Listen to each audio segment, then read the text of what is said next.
All right, let's go to the Packers-Patriots game, the battle of Aaron Rodgers and Tom Brady. It wasn't exactly the shootout that everyone maybe expected.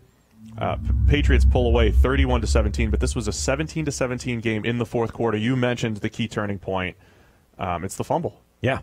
And that pretty much completely changed the fumble, and then potentially that roughing the punter call, roughing the kicker, roughing the punter call.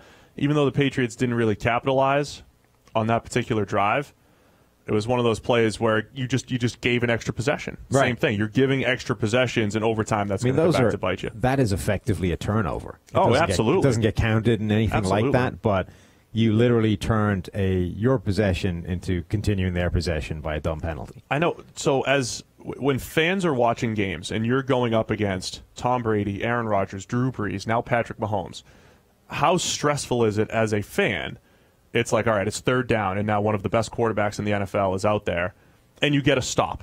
Because most of the time you're like, all right, this guy's really tough to stop. And you actually get the stop, right? I mean, it's just this massive win just to get the ball back, and then you hand it back to him because of a roughing the punter, or a fumble. You just start losing possessions. It's just so key, and eventually the great quarterbacks are gonna make you pay, and because those offenses they're going to score points at some point. Yeah, I mean, punts and things like that, it's almost not worth trying to block them anymore because you're getting the ball back anyway. In theory, it's now becoming your possession. The risk you take in trying to block that and getting the ball a little bit, with better field position or potentially scoring that play if you get the right ricochet, I mean, is that worth extending the drive for them if you mistime it and you end up clattering into the punter's leg? Because then that becomes that turnover play we talked about, right, as opposed to just setting yourself up in what you think is going to be the result of that drive anyway, or what you intend to be the result of that drive anyway. It's now a hell of a risk for not that much potential gain. Aaron Rodgers, I thought he had a weird night overall. He made 3 or 4 throws that were just ridiculous. And again, if you go back to that 2014 game, I remember doing the write-up on it, the 2014 Refocused. I think he had 4 or 5 big-time throws in a 26-21 game that essentially made the difference in that game. He just made a special throw for a touchdown here and there, downfield throw. Last night was kind of similar. His touchdown to Jimmy Graham was awesome. Deep pass on the post when they went all-out blitz for the second time, and this time they connected on it. He had 3 or 4 throws like that. Other than that, though, he looked very uncomfortable overall.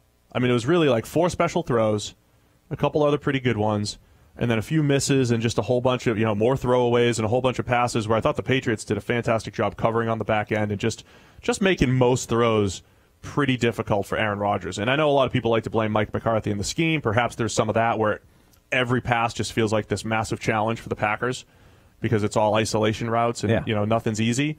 But that was just the feel watching the game. 3 or 4 special throws and then just a challenge for the rest of the time offensively for the Packers. Also, Byron Bell was a real problem for them at right guard. He came in for Bulaga after Bulaga played 22 snaps, gets injured. Bell has to kick out to right tackle. Yeah, and just became a major problem on the edge, dealing with guys like Trey Flowers, which was just 9 pressures for Trey Flowers. Right. Yeah. So he was under a pretty unrelenting volume of pressure, which, if nothing else, made him, like every play, even if he avoided it, it starts him off on that kind of constant dancing around in the pocket, right? At that point, it's a real issue to try and get yourself back on platform and figure out what you want to do. It makes you start moving, and that gives everyone else a chance to start hurrying you as well. And it just, it magnifies everything. And that's the capacity of one one bad offensive lineman to torpedo an offense is amazing. Yeah, and Rodgers, he's under pressure. 22 out of 47 dropbacks, goes 6 for 18. For 83 yards and a touchdown under pressure. A bunch of those, again, are throwaways. But he goes 18 for 25 from a clean pocket, 6 for 18 from a pressured pocket. Yeah. It just shows, just how difficult it is. Patriots, they did the same thing they did to Mahomes, that all-out blitz a couple times, and it was like, well-timed against Mahomes. He had some open receivers and just missed them. The 2 times that stood out, Rodgers has the deep ball. I think it was to Valdez-Scantling. Miscommunication, though. Rodgers throws the go. I think the receiver runs the post. So Patriots get away with it. They force 4th down. The next time they tried it, though, Rodgers hits Valdez-Scantling with the post, in stride, has a step on Jason McCourty. To me, that was just here's the Patriots defense taking their chances, and the Packers adjusting and making a great play and Rodgers making a great throw. Little things like that were just fun in this game, I think both defenses, from a schematic point of view, did really nice jobs. Oh, my gosh. In terms of mixing up coverages, mixing up blitz looks, mixing up exactly what they were doing up front. Brady looked really confused at times. I think they both were, yeah. There was multiple plays. Now, Pettin comes from that Rex Ryan tree. We talked about this on the preview podcast, where they'll throw like 3 or 4 extra guys on one side and 2 or 3 extra guys on the other side, and they could bring them all, they could drop them, all that stuff. But what they did multiple times, they would show massive pressure. And a lot of times if you show massive pressure and drop out of it, it still ends up being a 4-man rush. They would do that and create a 3-man rush.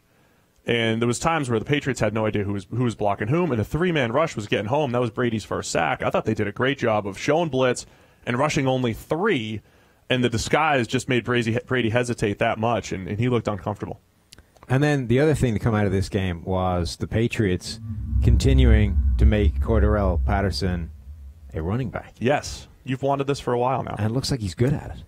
He looked really good. I thought he was a little hesitant against the Bills the other night. Last night he ran hard. They were grabbing his undershirt, and he was still moving forward.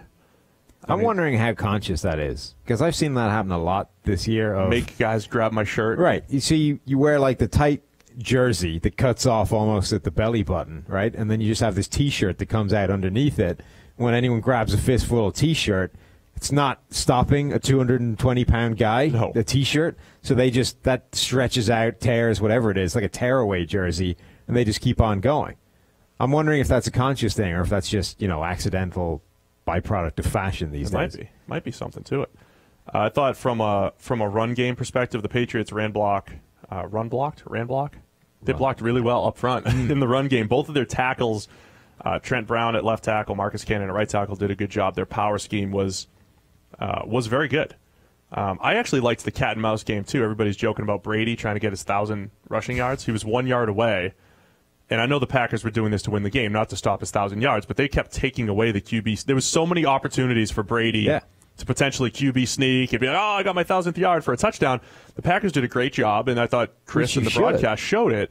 They took it away, but that opens up the Patriots to run outside zone and everything. But that was a really good cat and mouse game on the goal line there. That's definitely what you should be doing against the Patriots from 1 yard out. That's their single best play from a yard out is the Brady QB sneak. Right. Like it's silly, but he is really good at that, and they're really good at doing it. Right. At the very minimum, make them do something else. Yeah, and then an outside zone play is always a little risky for the offense because you're widening it a little bit, and any penetration can blow it up. Now the Patriots are good at that too on the goal line, and they did rush for 3 touchdowns there.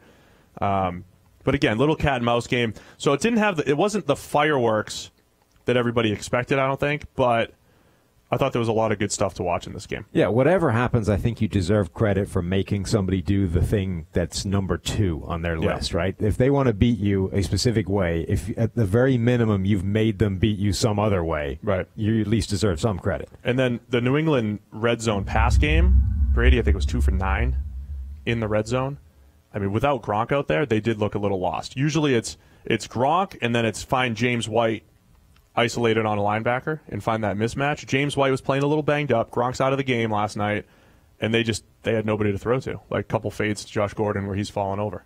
That's not a good passing offense. Yeah, I mean, the red zone kind of takes away the primary means they have of moving the ball between the 20s, which is Julian Edelman kind of scaring teams into playing everything else dishonestly by just, hooking up after 5 yards. Right. Now everybody's all over that just because there's no field to defend. So you've got to find something else to do, and that's not that easy. I'll say this, too, about Brady in recent years. When you get him in the red zone and you rush 3 or 4, he's had such great patience. This year, he is not. The thing that took his game to the next level the last few years was his ability to extend plays just a little bit and do better later in the down. He's kind of back to what he was back in 2013 and 14, where he feels really uncomfortable late in the down, doesn't have that same patience, and he's rushing some passes. So, again, just something to look at as Brady starts to decline, Sam. Any day now. Well, this is it. I mean, he's declined. He's not a 95 quarterback anymore in our system. But he did that before, and then I wrote about it, and then he bounced back. Come on, we want 4 more years out of Brady.